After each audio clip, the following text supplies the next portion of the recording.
Are you also learning Hangul? Same here.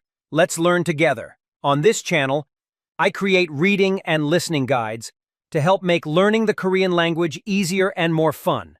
To make things even more convenient, I've also created digital flashcards you can sync to your phone. Use them anytime you have a few minutes to spare, whether you're online or offline, at home or on the go. Pretty handy, right? Just download the flashcard app on your phone. It's totally free.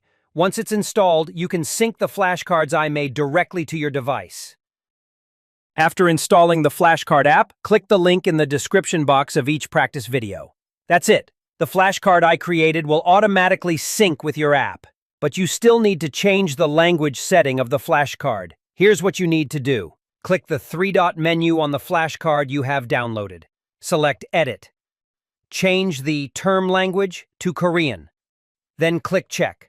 Super easy, right? Every time I post a new practice guide video, I'll include the sync code in the video description so you can grab the matching flashcards right away.